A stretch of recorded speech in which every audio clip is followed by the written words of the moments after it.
ईश्वर प्राप्ति का मार्ग कुछ निराला है। स्वामी विवेकानंद गए थे मनोवांछित चीज देने वाले किसी ऐसे उपासक के पास। तो उन्होंने अखबारों में सुना था कि अमेरिका में उनका नाम शिकागो में धर्म सभा को संबोधित करके आए होगा, तो बड़ा नाम था। तो स्वामी विवेकानंद गए तो बोला अच्छा तुम आए कैसे क्या है?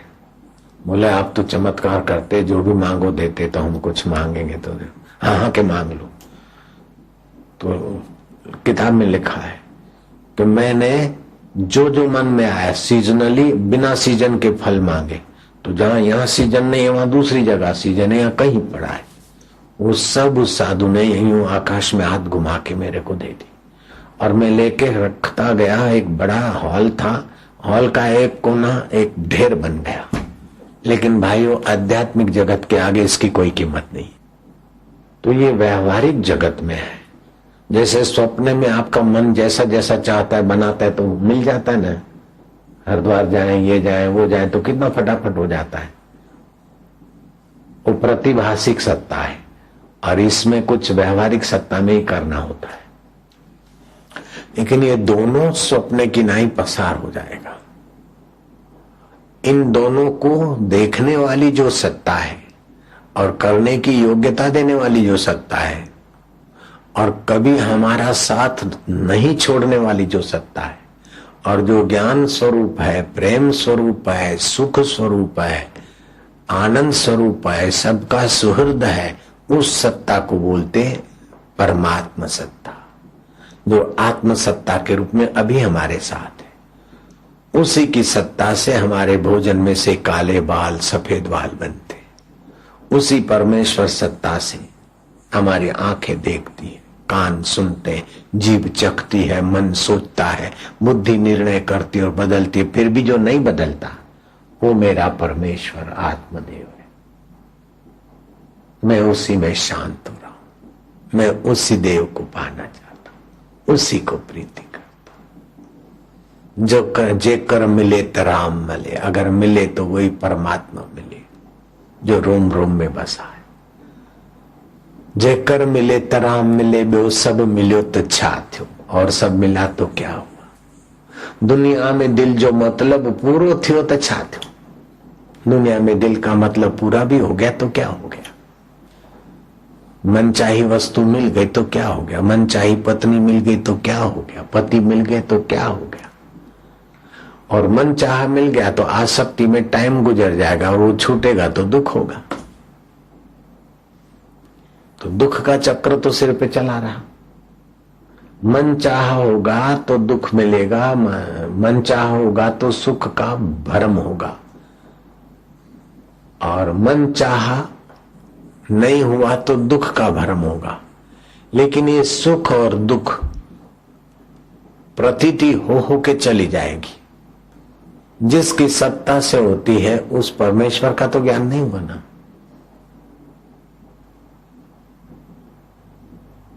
ईश्वरो सर्वभूतानां हृदय से अर्जुन तिष्ठति। वह ईश्वर सबके हृदय में, सबका अपना आत्मा होकर बैठा।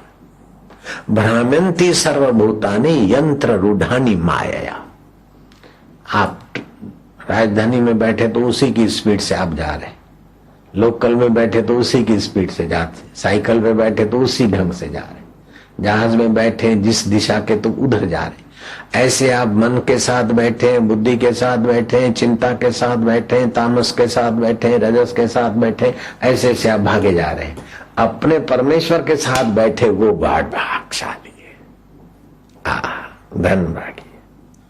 मन के साथ तो अपन बैठे रहते हैं, बुद्धि के साथ भी बैठते हैं, बॉडी के साथ बैठते हैं। तो मैं लेडीज हूं, मेरा नाम माया कड़वाणी है, मैं विधायक हूं। मैं बॉडी के साथ बैठे बैठे, मैं नानक राम की बेटी तो शरीर के साथ बैठी, मैं बापू की बेटी हूं तो भावना के साथ बैठी, मैं हैप्पी हूं तो सुख की कल्पना के साथ बैठी, मैं बहुत दुखी हूं तो दुख की कल्पना के साथ बैठी। ईश्वर के साथ नहीं बैठे। अगर ईश्वर के साथ बैठते बैठे तो न सुख सच्चा है न दुख सच्चा है। न बाप का शरीर सच्चा है, न बेटी का शरीर सच्चा है, न पति का शरीर सच्चा है। पति के साथ पति का व्यवहार मर्यादा के अनुसार उनकी भलाई चाह के कर लिया, लेकिन ये पति मेरे हैं, ये पत्नी मेरी है, ये फलाना मेरा है, ऐसा दृढ़ता से उनको भ्रम नहीं होता, ऊपर ऊपर से व्यवहार कर लेते। जिन्होंने दृढ़ता से अपने आत्मा परमात्मा को जान लिया, उनका व्यवहार भी निर्दोष होता है और सभी के प्रति समभावता और विषम व्यवहार करते हुए भी अंदर में सभी की भलाई और समता होती।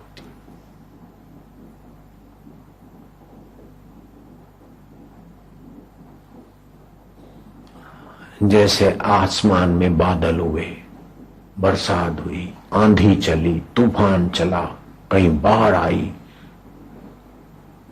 कहीं कुछ हुआ, कहीं खेत लहराए, लेकिन वो महाकाश को कोई घाटा पड़ता है या फायदा होता है?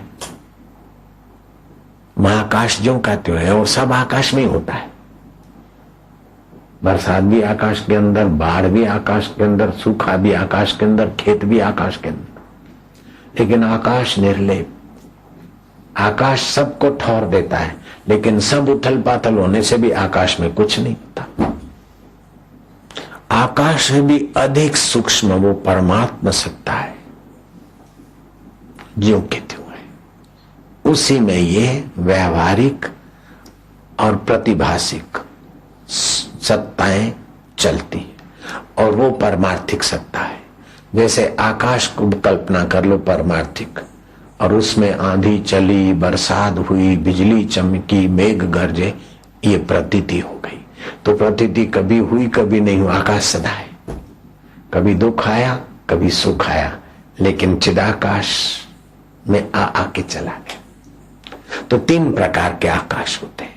एक ही जो दिखता है उसको भूताकाश बोलते हैं, अपने चित्त में महसूस होता है वो चित्ताकाश, और चित्त की महसूसी को भी जो जानता है वो परमात्मा चिदाकाश रूप है। चित्त में अच्छा फीलिंग हुआ उसको भी जान रहे हो, और बुरा फीलिंग हो रहा उसको भी जानते हो, तो जानने वाला उससे भी अलग हो गया ना। तो पंचदशीकार ने बहुत सुंदर ढंग से लिखा है। मेरे को गुरु जी की कृपा हुई तो पंचदशी का ग्रंथ के द्वारा ही हुई। 7वां प्रकरण पढ़ने को गुरु जी ने किसी को दिया और वो सुना, बस पक्का फल था, जरा सा झोंका लगा। वैसे कहावत है कि पक्का फल है और कौवे का बैठना फल गिरना, लेकिन मैं ये कहावत यहाँ नहीं बोलूंगा क्योंकि मेरे गुरु जी की हाजिरी थी। कौवे का बैठना बहुत तुच्छ होता है, पक्का फल था और हवा का झोंका लगा। ऐसे मेरे लिए मेरे मन में ईश्वर के लिए तड़प थी और साधन, और गुरु जी की कृपा का झोंका लगा, बात समझ में आ गई।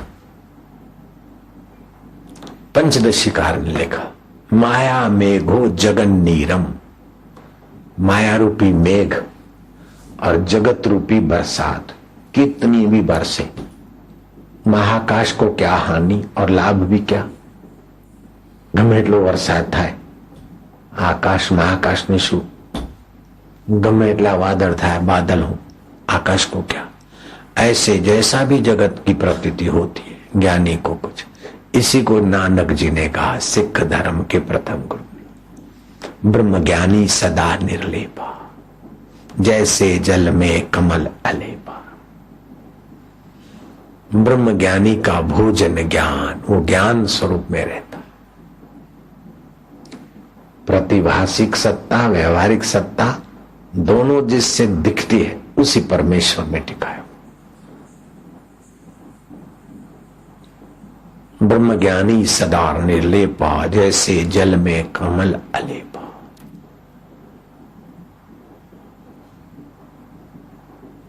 ब्रह्मज्ञानी का भोजन ज्ञान, ब्रह्मज्ञानी का ब्रह्म ध्यान, ब्रह्मज्ञानी की मत कौन बखाने, नानक ब्रह्मज्ञानी की गत ब्रह्मज्ञानी जाने। ब्रह्मज्ञानी मुगत भुगत का दाता, वो मोक्ष भी दे सकता है और संसार में उनकी मीठी नजर पड़ती है तो ये प्रतीति भी अच्छी हो जाती कि 5,000 मत कमाई सकता है ना, नहीं कमा सकते। अभी 2 लाख 1.5 लाख रुपए वाले नौकर हमारे यहाँ काम कर रहे हैं, लेकिन है सभी एक प्रतीति। अपने आत्मा को नहीं जाना तो कोई हल्का स्वप्न आया तो कोई बड़ा स्वप्न आया। पहले 5,000 की आमदनी नहीं थी, ऐसा स्वप्न था। अभी 1.5 लाख रुपए वाले नौकर काम कर रहे हैं, ये स्वप्न है, लेकिन बीत रहा है ना। जैसे स्वप्न रैन का तैसा ये संसार।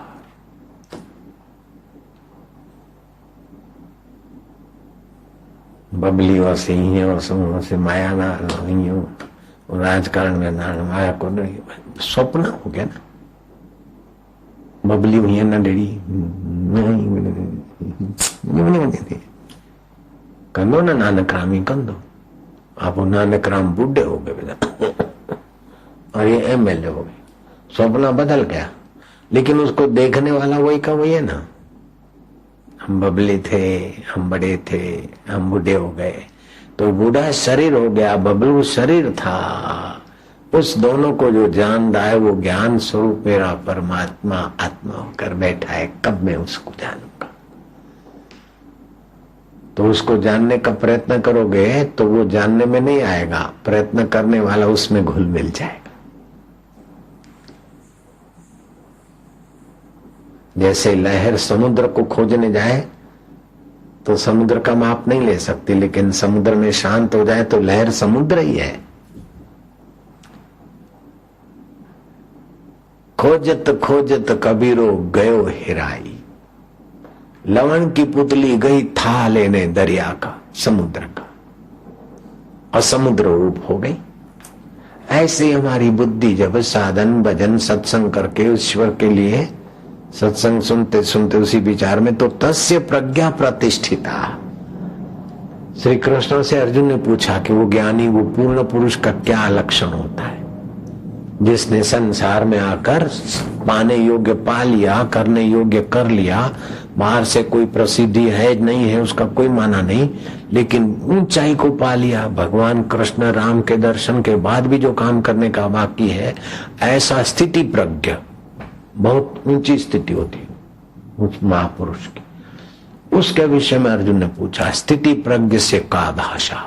जो स्थिति प्रज्ञा है उसकी क्या भाषा है?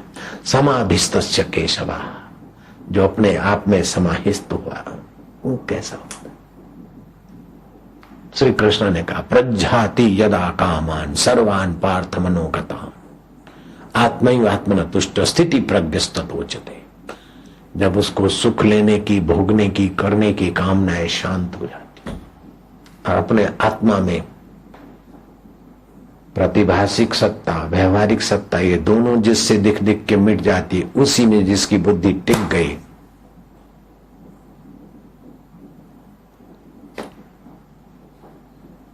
ऐसा पुरुष देवताओं का आदरणीय हो जाता है।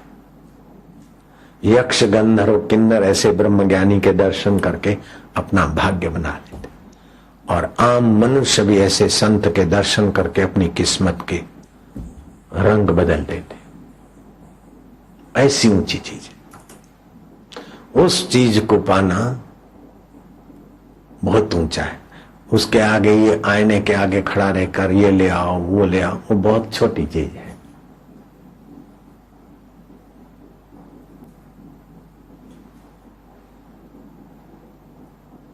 समझ में आता है कुछ?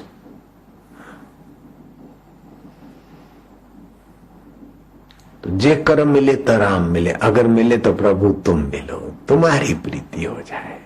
तुम्हारी ये माया का कुछ चमत्कार देखकर हम तुम्हारे इस खेल की वस्तुओं को न चाहे, लेकिन हम खेल के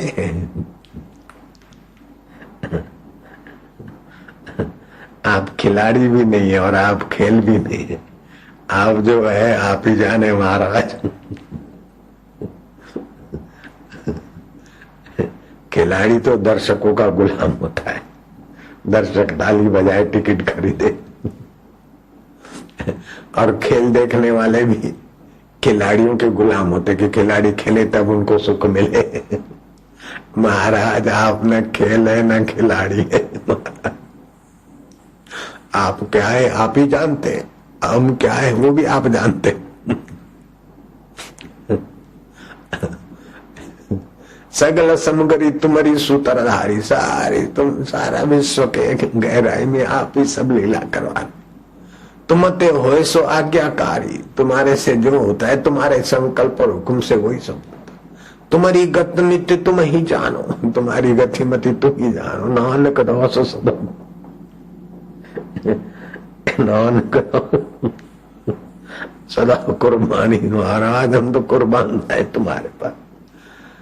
और लहर कुर्बान हो जाए समुद्र पर तो सौभाग्य है, बुद्धि कुर्बान हो जाए बुद्धि दाता पर तो इससे बड़ा और सौभाग्य क्या हो सकता है।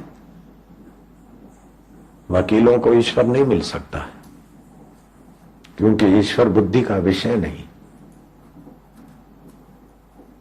अगर ईश्वर बुद्धि का विषय होता तो वकीलों के काले कोट की जेब में ही होता ईश्वर। तो अमीरों को भी ईश्वर नहीं मिल सकता। अगर अमीरी का ईश्वर विषय होता तो अमीरों की तिजोरी में होता ईश्वर बंद। सुंदरियों को भी ईश्वर नहीं मिल सकता है, नहीं तो सुंदरियों के पर्स का शिकार हो जाता मेरा प्रभु। पहलवानों को भी ईश्वर नहीं मिल सकता, नहीं तो पहलवानों की बगल में होता, उठ बैठ कराते। और सभी को मिल सकता है। पहलवान पहलवानी का गर्व छोड़े, वकील बुद्धि का गर्व छोड़े, अमीर अमीरी का गर्व छोड़े, गरीब गरीबी की दीनता छोड़े। बस प्रभु तेरे है। हमारा हम गरीब है नहीं, नहीं हम अमीर है ना, हम वकील है नहीं, हम साधु महाराज है बापू जी ना महाराज। ये गलती हम नहीं करते। हम बड़ी साधना की थे, अरे रात को ऐसा करते ऐसा करते। एक बात हो बैठे ध्यान लगा कि लोग हमको चोर डाकू समझ के आ गए, 150-200 आदमी हथियार लेकर। हम खड़े होकर यूं देखे तो इधर हो गए उधर हो गए। ऐसी मैंने साधना की महाराज कुछ भी नहीं है, ये तेरी प्राप्ति के आगे दो कोड़ी का भी नहीं है कुछ। है तो तू जिसको वरण करता है महाराज, तू जिसको चाहता है ना उसी के हृदय में प्रकट होता है महाराज। अब हम तो तुझे चाहे इतनी हमारे में अक्कल नहीं है, थोड़ी बहुत करते, बाकी तू हमारा हाथ पकड़ ले महाराज। तेरी शरण है बस। धन की शरण होकर लोभी बन जाते, बुद्धि की शरण होकर बुद्धिमान हो जाते, बुद्धिजीवी बुद्धि बेच बेच के जी रहे बेचारे। कपट की शरण लेकर तो प्रेत योनियों को प्राप्त होते, भोगों की शरण तो भोगी बनकर खोखले हो जाते। लेकिन महाराज जो तुम्हारी शरण आता है वो तुम मैं हो जाता है। महाराज मुझे अपनी शरण ले ले प्रभु, तो मुझे अपनी शरण में रखा। गुरुदेव दया कर दो मुझ पर, मुझे अपनी शरण में रहने दो। तो देखो गुरु कहाँ बैठे, गुरु जाति में बैठे, गुरु धर्म में बैठे, संप्रदाय में बैठे नहीं। गुरु बैठे प्रतिभाषिक सत्ता, व्यवहारिक सत्ता बन बनकर मिट जाती, फिर भी जो अमिट है गुरुदेव वहां बैठे तो वो गुरु ब्रह्म हो। इतना आसान है। प्रतिभाषिक सत्ता व्यवहारिक सत्ता में तो तप कर करके उलझ जाओ महाराज। तन सुखाए पिंजर कियो धरे रैन दिन ध्यान, तुलसी मिटे न वासना बिना विचारे ज्ञान। ये ज्ञान का विचार करना पड़ेगा। कितना बड़ा तपस्वी हो जा, कितना बड़ा जोगी हो जा, कितना छाया साध ले, कितना प्रेत साध ले, कितना ही अपने मनोबल से वस्तु बना के दे दे, लेकिन फिर भी है व्यवहारिक सत्ता।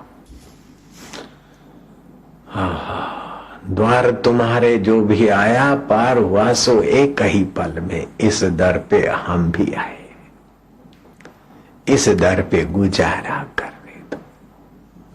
मुझे ज्ञान के सागर से स्वामी अब निर्मल गागर भरने दो। सिर पे छाया घोर अंधेरा, ये करूं तो सुखी हो जाऊं, ये करूं तो सुखी हो जाऊं, ऐसा करूं तो सुखी हो जाऊं। ये अज्ञान का अंधेरा छाया है महाराज। करते करते तो मरे ही गए, मारे जा रहे हैं सारे, थक थक के मुर्दा बन के जा रहे हैं। संसार को चाहते हैं तो संसार आपको नीचो के बुढ़िया बुढ़ी बनाकर किनारे फेंक देगा। और ईश्वर को चाहोगे तो देर सबेर वो प्यारा तुम्हारा हाथ पकड़ के, उंगली पकड़ के, हाथ पकड़ के अपने रूप का अनुभव करा देगा, अपने मय बना देगा। आप इस संसार को चाहोगे तो देर सबेर संसार आपका उपयोग करके निचोकर नींबू कैसे फेंका जाता है, ऐसे संसार आपको एक कोने में फेंक देगा बुढ़ापे में। बिल्कुल पक्की बात। आप ईश्वर को चाहोगे तो जैसे करुणामयी मां बच्चे को पुष्ट कर देती, बच्चिया को पुष्ट कर देती है, और करुणामयी मां बच्चिया को मां बना देती है, ऐसे ही करुणामयी माता पिता स्वरूप परमार्थिक सत्ता आपको परमार्थिक मय बना देगी, ब्रह्ममय बना देगी। ईश्वर को चाहोगे तो ईश्वर आपको ईश्वरमय बना देगा, ब्रह्ममय बना देगा। और संसार को आप चाहोगे तो संसार आपको निचोकर फेंक देगा। बिल्कुल पक्की बात है। दूसरी बात है कि संसार से अलग होते तब संसार का ज्ञान होता, और परमार्थिक सत्ता से ईश्वर से जब एक होते तो ईश्वर का ज्ञान होता। संसार से अलग होकर संसार का उपयोग किया जाता है, और ईश्वर से एक होकर ईश्वर का अनुभव किया जाता है। और प्रार्थना करते करते भी अनजाने में वो परमार्थिक सत्ता में 1 आध सेकंड 10 सेकंड पर तब वो प्रार्थना फलती।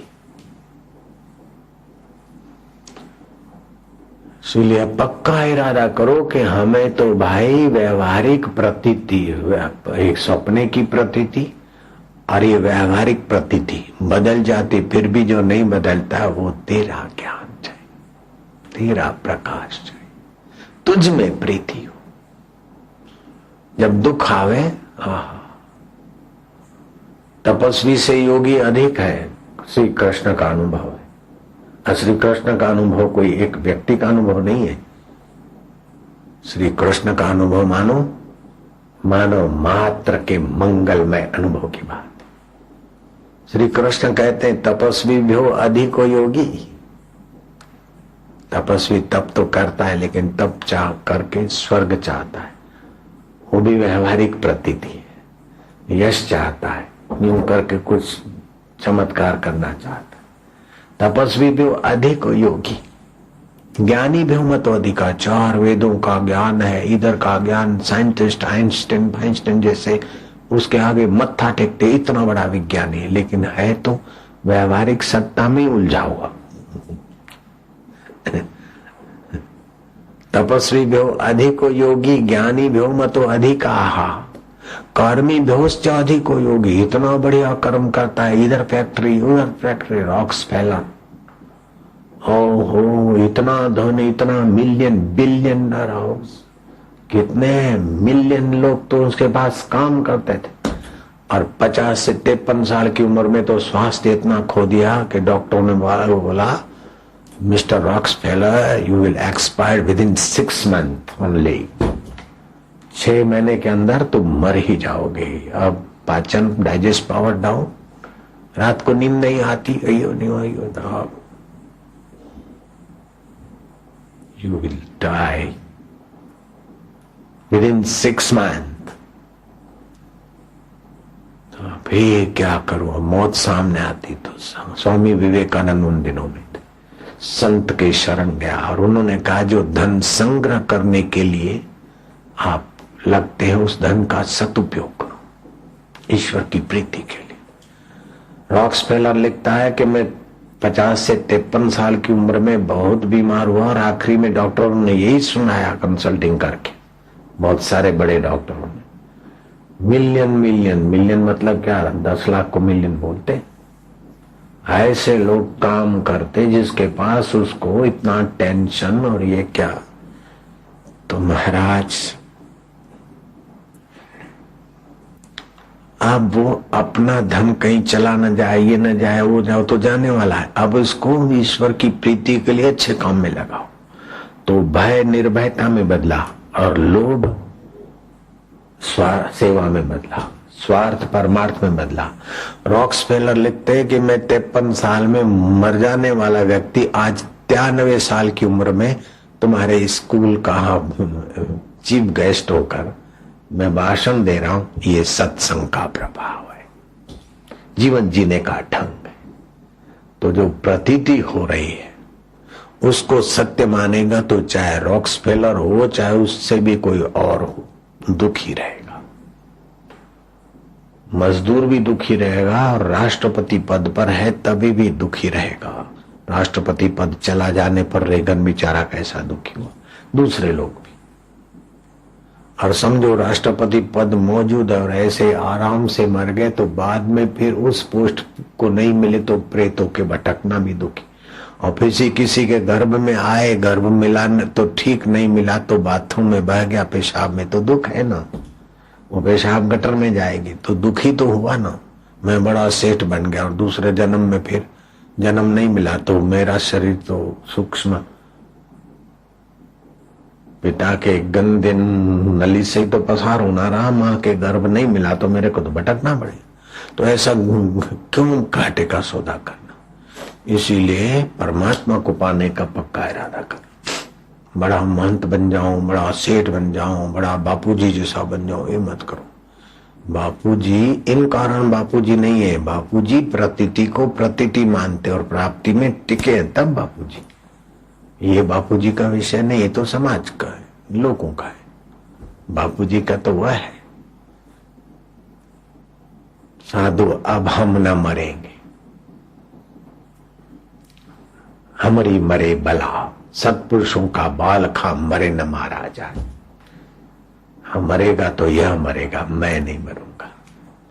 आम आदमी शरीर की मौत को अपनी मौत मानता है। शरीर के काले, चमड़े के कालेपन को मैं काला हो गया, चमड़े के गोरेपन को मैं गोरा हो गया। अमेरिका से जो लोग आते हैं उनको हिंदुस्तानी लोग देखकर प्रभावित हो जाते, लेकिन बेटे उन बेचारों अमेरिका से आए हुए को देखकर प्रभावित मत हो। उन पर हृदय की सद्भावना बरसाओ कि वहां बेचारों का चमड़ा गोरा होता है, फैट बढ़ जाती है और नाड़ियों का पावर डाउन हो जाता है। अमेरिका में भोगी वाइब्रेशन इतने हैं खाने पीने के, तो जितना जीभ चंचल उतना काम इंद्रिय के द्वारा, लीकेज प्रॉब्लम, सेक्स, ये वो।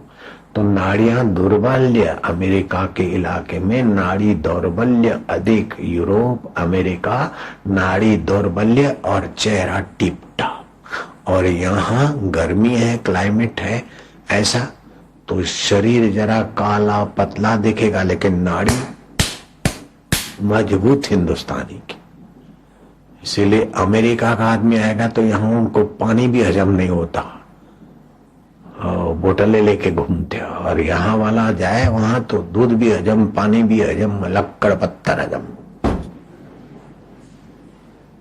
हिंदुस्तानी कहीं भी सेट हो जाता है, लेकिन अमेरिका वाला जहां तहां सेट नहीं हो सकता। जरा सा गर्मी पड़ी तो एसी चला दी, जरा सा सर्दी ज्यादा हो तो हीटर चला दिया। तो रोग प्रतिकारक शक्ति नहीं और शरीर, बॉडी ही सब कुछ है, प्रतीति ही सब कुछ है, ऐसा जीते बेचारे। तो अमेरिकन लोग आए तो उनको देखकर आप ये नहीं समझना कि बड़े सुखी है, नहीं नहीं, प्रतीति में बड़े बेचारे खोए हुए हैं। और जो सत्संग करता है उसको चाहे खाने को ठीक ठाक नहीं हो, रहने को झोंपड़े में से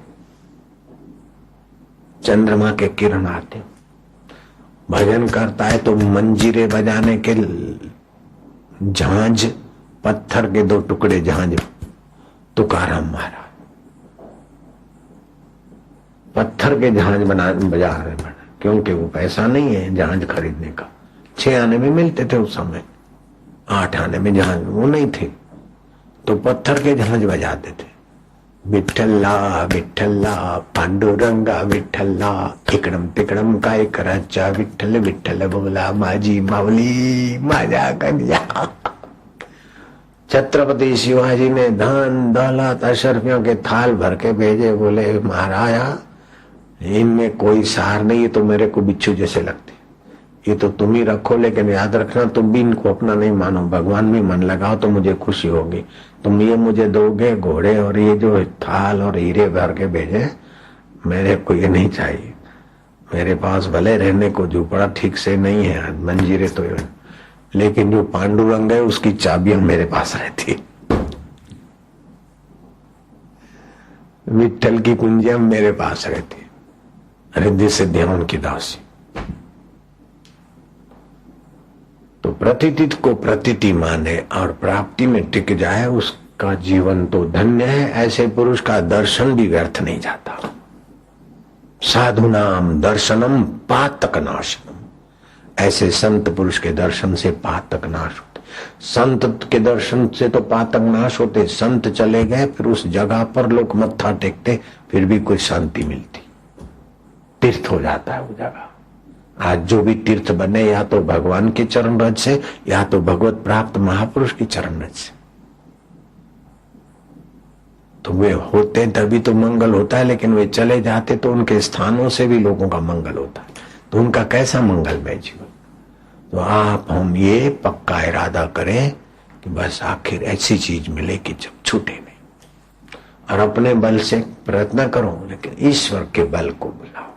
तू दया कर, हे नाथ, अब मुझे तुझे पाना है, मेरा इरादा पक्का हो जाए, तेरी कृपा से तू मिलेगा। अब तू दया कर, मेरी तड़प बढ़े, तेरी कृपा हो जाए। बस मैं कौन सा साधन करूं, साधन के बल से तो आप अपने परिश्रम से ईश्वर को लेना चाहते, कोई अपने परिश्रम से जगत को चाहता है, कोई अपने परिश्रम से ईश्वर को चाहता है। अपने परिश्रम से जगत को चाहता है, एकदम थर्ड क्लास बुद्धि है। अपने परिश्रम से ईश्वर को चाहता है, मध्यम है। अपना परिश्रम लेकिन ईश्वर की कृपा से ईश्वर को चाहता है, आए है उत्तम विचार वाला।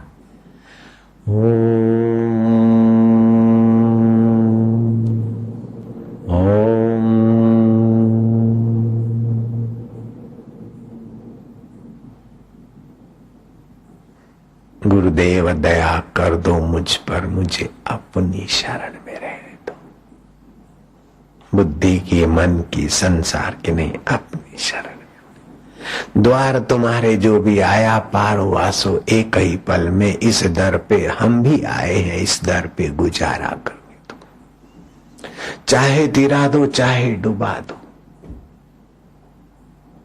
डूबेंगे भी तो प्राप्त में डूबेंगे, और तैरेंगे तो संसार से तैरेंगे। चाहे तिरा दो, चाहे डुबा दो। मर भी गए तो देंगे दुहाई, ये नैन मेरे और ज्योत तेरी। आंखें तो मेरी हो, लेकिन देखने की, ज्ञान की धारा गुरुदेव तेरी हो। सिर पे छाया घोर अंधेरा, सूझत नाही राह कोई। ये नैन मेरे और ज्योत तेरी, इन नैनों को भी बहने दो। विरह के आंसू बहाओ, ईश्वर तुम कब मिलोगे। टाल આવી ગઈ, પણ હજી કોષ કબાળા ના છૂટે તો ક્યારે છૂટશે। टाल આવી ગઈ, પણ ઈશ્વર તારા માટે કર્મ નહીં કરે તો પછી શું કરીશું। सिर पे छाया घोर अंधेरा, सूझत नाही राह कोई। ये नैन मेरे और ज्योत तेरी, इन नैनों को भी बहने दो। गुरुदेव दया कर दो मुझ पर, मुझे अपनी शरण में रहने दो।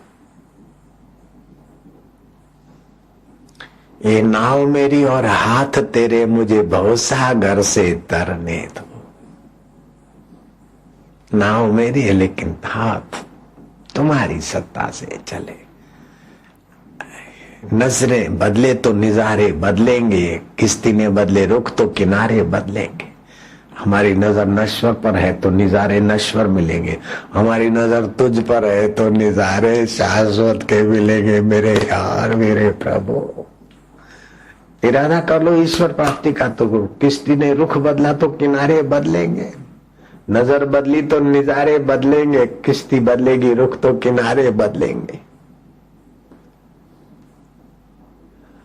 ओ नारायण नारायण नारायण। ऐसे दिन कब आवेंगे कि संसार स्वप्न है, स्वप्ने तुल्य देखूंगा।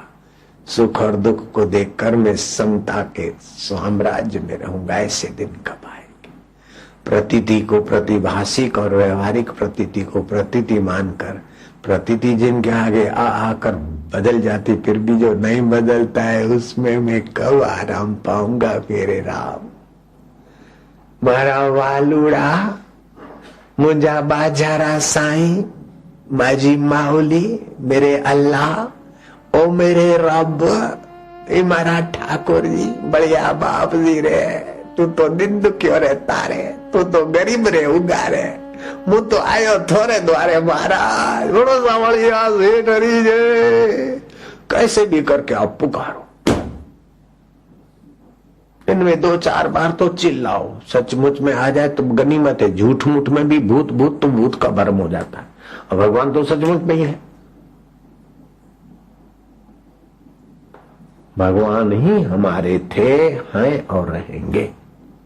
पति पत्नी दोस्त मिलकत ये तो प्रतीति मात्र है।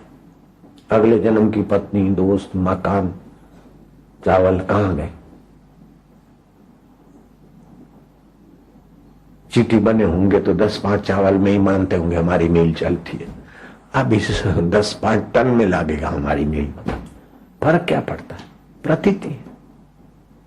हमारा तो ईश्वर था, है और रहेगा बस। काहू दौलत प्राणियात राखे गो सर्जनहार, ये करूं वो करूं, नहीं तो उसको पाने का इरादा कर दे, बाकी सब ठीक हो जाएगा। एक साधे सब सदे, सब साधे सब जाए। अब एक थोड़ी सी विनोदी बात, विनोद भी जरूरी। चेले ने कहा, गुरुजी हम यात्रा करने को जाए थे, तुम्हारी सेवा करते रहे दुनिया भर भर में, आप कछु दे दो गुरुदेव, हमें मांगना ना पड़े। आप जैसे बड़े सिद्ध पुरुष के चेले बा, कैसे मांगे, ऐसा कुछ दे दो कछु, हमारा को जरा यात्रा में मिलता है। गुरु ने 1 का खींच दिया, बोले जा बेटा 1 रुपया रोज बिना मांगे मिलेगा। कोई 5 दे देगा 5 दिन का, कोई 2 दे देगा, समझो तू मांगेगा नहीं। मैंने के 30 रुपए का खर्चा बहुत हो गया हो जमाने। गया तो करीब करीब उसको महीने में 30 रुपए दक्षिणा मिल जाती और गुजारा कर, लेकिन सब ऐसे मुफ्त में मिला और गुरु की निगरानी रही और सुविधा मिलने लगी। मन हो गया हरामी। गुरु की छाया के बिना मन हरामी होता है, हम कहते। दूसरे किसी संत के पास गया, बोले कैसे गुजारा होता? बोले हमारे फलाने गुरु जी। अरे वो तो बड़े सिद्ध पुरुष है भाई, वो तो ब्रह्मवेता है। कैसे? हाँ ठीक हो ना ब्रह्मचारी? बोले हाँ ठीक तो है महाराज, गुरुजी ने तो 1 का कर दिया है, अब 30 रुपए की एवरेज आती। आप भी कम नहीं है, हम तो आपको भी गुरुजी मानते, आप जरा कुछ कर दीजिए। बोले 1 का तो कर दिया ना तुम्हारे गुरुजी ने? बोले हाँ। बोले लाओ मिंडी हम दही देता है, अब महीना का 300 रुपया आई था, खाई था, दान पुण्य करी था, वाह वाही हो था, लेकिन शांति और भजन नियम टूट ही सका था, छोड़ ही सका था, नियम छूट गया और मन चढ़ रहा। घूमते घूमते जूनागढ़ गिरनार शिवरात्रि का मेला देखने गए। वो कोई साधु पुरुष रहते थे उस समय, अभी भी गुप्त साधु रहते कई। वह अच्छा तो कहाँ से आए? बोले हम वहां से आए इलाहाबाद की उस गुफा में, हमारे गुरु जी रहते हैं इधर को है। अरे हम नाम सुने रहे कि कैसा? ठीक है। बोले गुरु जी ने तो 1 का कर दिया, दूसरे संत ने मिंडी लगा दी। महाराज आप भी कम नहीं है, दान पुण्य भी होता रहेगा, धर्म की सेवा भी होती रहेगी, आपका बच्चा हूं जरा। अच्छा बोले लाओ हम भी 1 मिंडी लगाई देता है। महाराज अब तो एवरेज 3000 की हो गई। अब जैसी प्रतीति बढ़ी ऐसी मन बुद्धि मोटी हो जाती है। आई एम समथिंग, मैं भी कुछ हूं। वीआईपी लोगों से ये बहुत बड़ी मुसीबत हो जाती। जितना कुछ मान सम्मान बनता है, आई एम समथिंग में बेचारे उलझ जाते। फिर वो समथिंग लेके संतों के पास जाते तो संत भी उनकी समथिंग को तुमकी मार के रवाना कर देते। बोले अपना ग्राहक बनेगा ही नहीं, क्यों सिर खपाना? अरे छोड़ो, अरे भाई आप तो बहुत बड़े, हाँ भाई हाँ चलो, उसको जो खुराक चाहिए वाह भाई का दे दिया, जाओ छुट्टी। ये अमृत तो शिष्यों को मिलता है, वीआईपीओं को नहीं मिलता। 3000 आ गया तो बुद्धि में देखा कि गुरुजी का तो 1 रुपया तो मैंने 200 रुपये लिए होंगे, बहुत तो 100-200। गुरुजी के पास गया, 500 रुपये धर दिए। गुरुजी आपका हमारा अब हमको छुट्टी कह दो, 200 रुपया मिला नहीं होगा, हम 500 धैर्य थे, अब हम अपने ढंग से रहेंगे, घर में रह के भजन करेंगे। गुरुजी देखा कि बुद्धि भ्रष्ट हो गई है चेले की। बोले बेटा क्या हुआ? तो बोले ऐसा ऐसा, तो रोज का 100 रुपया मिलता है, ऐसा है। गुरुजी ने वो कागज जरा दही दो, तो दिखाए कागज। गुरुजी ने देखा कि हाँ, एक तो हमार है और ए मिंडवा ए दुई दूसर के है, हम एक करित है, देख ले। अब जाए बेटा तू मौज करिए। अब एक का तो हट गया, अब जहां जाए वहां धक्के मिले तो एक का तो हट गया। एक कहते सब होत है, सब ते एक ना होई, सारी मिंडिया मिला तो एक नहीं बनेगा, और एक है तो कितनी भी मिंडिया लगाओ तो अब बढ़ जाएगी। ऐसे उस एक परमात्मा से ये 2 नेत्रों की मिंडियों की वैल्यू है, 2 कानों की मिंडियों की वैल्यू है, 2 नथुनों की वैल्यू है, ये मुखड़े की वैल्यू है, 2 नीचे के हॉल है उनकी भी वैल्यू, एक चैतन्य सत्ता के कारण। एक कहते हैं सब होता है, सब ते एक न होइत, हम कहीं था उल्टी खोपड़ी वहां बात, ये मिले वो मिले। हे भगवान, तेरे ज्ञान में, तेरी प्रीति में, तेरे आनंद में बस समझ गया। ओम मन अपना आत्म वैभव भर ले। हरति पातकानि शोकानि दुखानि ति हरि। वेद मंत्र का पाठ पुनित पाठ कहा जाता है, पुण्यमय पाठ कहा जाता है। उस वेद मंत्र के पाठ में भी पहले हरिओम करके उच्चारण किया जाता है कि हमारा पाठ निर्विघ्न समाप्त हो, और बाद में भी हरि ही ओम यज्ञेन यज्ञमय जंता ये करके पूर्णाहुति की जाती है, ताकि पाठ करने में कोई क्षति रह गई हो तो। वैदिक पाप नाशक होता है वैदिक पाठ, उस वैदिक पाठ में भी कहीं क्षति न रह गई हो तो हरि नाम उच्चारण किया। और श्रीमद् भागवत की कथा सुखदेव जी महाराज ने कही परीक्षित को। सुखदेव जी आत्मा परमात्मा में जगे हुए पुरुष साक्षात्कारी थे, साक्षात ब्रह्म स्वरूप थे। ऐसे सुखदेव जी परीक्षित को कहते हैं कि राजन, कथा में श्रोता वक्ता से जाने अनजाने कोई गलती हो जाती है तो अंत में सत्संग के बाद 3 बार तम नमामि हरिम परम बुलवाया। तो हरि शब्द का कितना महत्व है, कितनी महिमा है। तम नमामि हरिम परम, तम नमामि हरिम परम। सुखदेव जी ने परीक्षित से ये जप करवाया। तो अपने आश्रम का मुख्य मंत्र हरि ओम है, और मुख्य ग्रंथ योग वशिष्ठ महारामायण है, और अपने आश्रम का मुख्य उद्देश्य शरीर स्वस्थ, मन प्रसन्न और बुद्धि में बुद्धिदाता का प्रकाश है। तो जो भी छोरे आए हैं, जहां से आए हैं उसकी अपेक्षा तो बहुत आगे निकल गए, लेकिन हमारी नजर में अभी भी वे थोड़े पिछड़े हुए लगते, तो उनको फिर दंड नीति से भी, बाकी घर में थे या जहां से आए हैं उस जगह से तो अपने आश्रम में आने के बाद बहुत बहुत उन्नति हुई। बोलो तो कहाँ तो राजा भोज और कहाँ गंगू तेली। तो गंगू तेली घांची, एक बैल भला और उसका तेल का पीलने का धंधा, और वो राज संभाले तो कितना होता होगा उसकी घड़ाई। ऐसे ही एक एक विभाग का अपना अपना मुखिया बनते हैं तो कितना बुद्धि का विकास होता है। एक लड़का अब भी मेरे को बोला कि अभी तो बापूजी यहाँ पर बड़ा बहुत अच्छा है। मैं क्या अच्छा है क्या? बोले घर में पिताजी इधर उधर जाते तो हम लड़कियों को घर में लाके बातें करते थे, और दारू भी मैंने पिया हुआ है। अब वो लड़का आपके सामने रखूं तो आप विश्वास नहीं करेंगे कि उसका पूर्व जीवन ऐसा और अभी यहाँ बहुत ऊंची स्थिति हो रही है। तो बच्चे माँ बाप के आगे जो बात नहीं बोलते वो मेरे आगे बोल देते कि हम तो ऐसे थे बापूजी। तो यहाँ पर उसकी वो सेवा में है और सेवा करते साधन भजन करते इतना निखालसता हुई कि आज बता दिया कि हम तो घर में ऐसे थे। उसके बाप को भी पता नहीं, उसकी माँ को भी पता नहीं, उसके भाई को भी पता नहीं, आश्रम वालों को भी पता नहीं। मेरे को आज ही उसने बताया। मैं उसका नाम क्यों लूं? उसने मेरे पर विश्वास रख के अपना दिल खोल के बता दिया।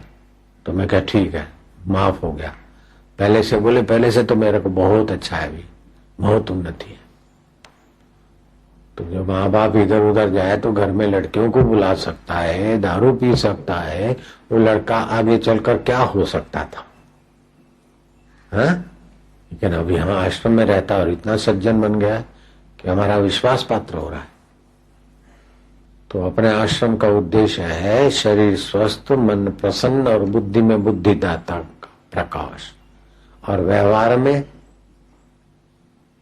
कर्म को कर्म योग बना दे। योग कर्म सुकौशलम। अब शादी करना है, शादी जिन्होंने कर ली है उन्होंने क्या क्या झक मार लिए। इतनी उम्र हो गई, इतना आयुष्य निकल गई, अब इस उम्र में शादी करना है तो शादी का परिणाम क्या होगा ये समझ में नहीं आता। बापू जैसे बापू को शादी तौबा करा देती है, राम जी जैसे राम जी को शादी रुला देती है। हाय सीते हाय सीते। राम जी के पिता को रुला देती है संसारी लीला। तो तन धरिया कोई न सुखिया, देखा जो देखा सो दुखिया रे।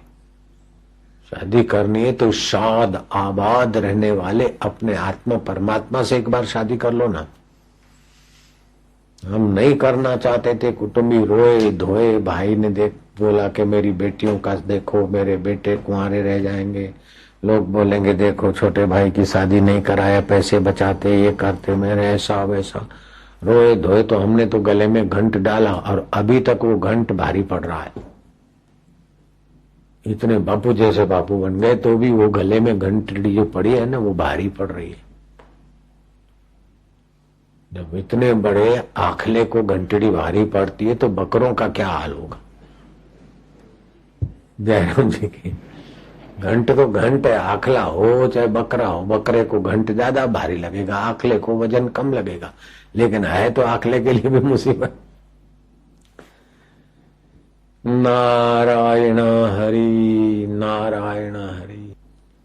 नानक दुखिया सब संसार। जैसे वशिष्ठ जी कहते हैं किसी को आग लगे और तिनखे डाले सूखे, आग बुझाने को तो मूर्ख है।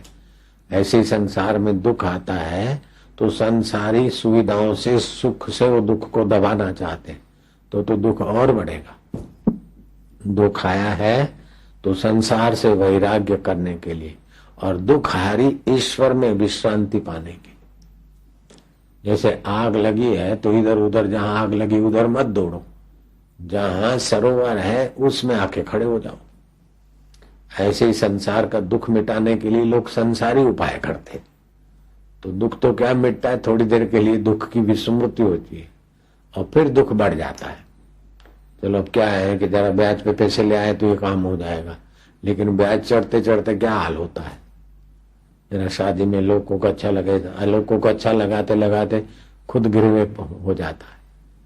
तो संसार का एक दुख मिटाओ तो दूसरा दुख हो। जैसे उदादर की बीमारी होती ना, खुजलाओ तो मजा आवे, फिर खुजली बढ़े। तो दुख जहां नहीं है, हम दुख नहीं चाहते और दुख आता है, अनिवार्य है बुढ़ापा, अनिवार्य बीमारियां, अनिवार्य है मृत्यु। तो ये अनिवार्य और हम चाहते नहीं, तो हम चाहते नहीं ऐसा होता है। तो ऐसी कोई जगह है जहां ये नहीं है, तो वह जगह है खोजी तो पता चला कि आत्मा, अमरता। तो आप दुख नहीं चाहते, इसलिए आप कोई भी दुख आता है तो आप पसंद नहीं करते, फिर भी उपाय वही करते रहते हैं। जैसे आग लगे और तिनखे से आग हो जाओ, आग लगे और पेट्रोल पंप का फुवारा करो आग बुझाने के लिए। लगी है आग और डीजल का फुवारा करो, पेट्रोल का फुवारा करो। ऐसे ही संसारी आग वासना ये वो, और फिर ये करो ये करो ये करो, तो उसमें तो और बढ़ेगा बेटे, दुख और टेंशन बढ़ेगा। जितना माणिया खुशियां उतना भया रोग। विदेश में, अमेरिका में बहुत लोग दुखी है बेचारे। आपको तो गोरी चमड़ी दिखती है और फैटी शरीर, अंदर कितने दुखी है, अल्लाह तौबा करो। जरा जरा बात पे बेचारों को टेंशन आता है, न जाने कितने कितने को हाय भाई। हंसी नहीं आती तो होठ चौड़े करने की आदत बनानी पड़ती। हम पहली बार अमेरिका गए तो हमको ताजुब लगा कि इतने लोग प्रसन्न हैं। हम बाजार से कहीं से फुटपाथ से गुजरते सैर करने को, बगीचे में आते जाते, तो हम सामने कहीं देखते तो मेरे को देख के कोई भी लोग यूं करते, ये सब हंसते रहते। बाद में गौर से देखा तो स्कूल में पढ़ाया जाता है, ट्रेनिंग स्कूलों में भी पढ़ाया जाता है कि कोई भी मिले तो स्माइल दो। अब स्माइल आती नहीं तो होठ चौड़े होते, दिल तो वैसे का वैसा निष्ठुर। और फिर उस दिल को खुश करने के लिए वाइन पियो, किसी की लेडी के साथ नाचो, किसी के लेडे के साथ नाचो, उसकी थूके चाटो, उसकी लाली लिपस्टिक चाटो, उसका क्या चाटा है। कितने बेचारे सुखी होने के लिए परेशान। इससे तो करो हरि हो, बस आनंद ही आनंद, हृदय अपने आप खिल जाता है। नोट यूं करने की क्या जरूरत है। कितना सहज में आनंद है, सहज में सुख है। और वो परमानंद, ये तो चलो थोड़ी देर के लिए आनंद हुआ, लेकिन परम शांति। तो हरिओम का जप करते फिर शांत, फिर श्वासोश्वास को देखे तब भी शांत, फिर सत्संग के विचार में धीरे धीरे आत्मा परमात्मा को पालो जहां कोई दुख नहीं। यन लब्ध्वा न चापरम लाभम मन्यते न अधिकम तथा, जिस लाभ से अधिक कोई लाभ नहीं है। यस्मिन स्थितो न दुखे न, जिसमें स्थित होने के बाद बड़े भारी दुख भी उसको कुछ दुख नहीं दे सकते। सरोवर में खड़े हो गए हाथी या जंगली प्राणी, बड़े भारी आग लगी, लेकिन वो सरोवर में खड़े तो क्या कर लेगी आग, तो बबुक बबुक करके शांत हो जाएगी, वो अपने आप पर निकल जाए। ऐसे ही जहां दुख नहीं उस आत्मदेव को अच्छी तरह से जान लो, फिर जो भी संसार में आए तो मन उधर अपने आप चला जाएगा। एक बार सरोवर देख लिया, फिर जंगल में रहते हो तो आग लगी तो आपको क्या है, उसमें क्यों जलोगे, चले गए सरोवर।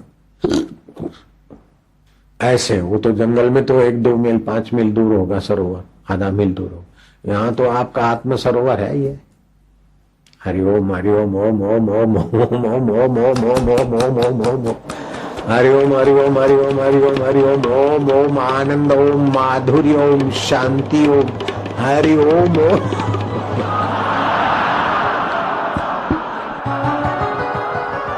Worry less, tension less. ये तो थोड़ी देर का प्रयोग है, लेकिन फिर ये करना नहीं पड़ता। विचार से ही दुखाकार वृत्ति हट जाती।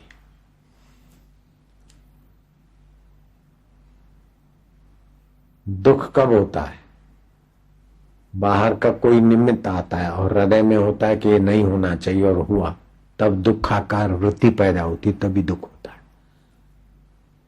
जरूरी नहीं कि दुखद परिस्थितियां आए और दुख हो जाए, आदमी को नहीं होता।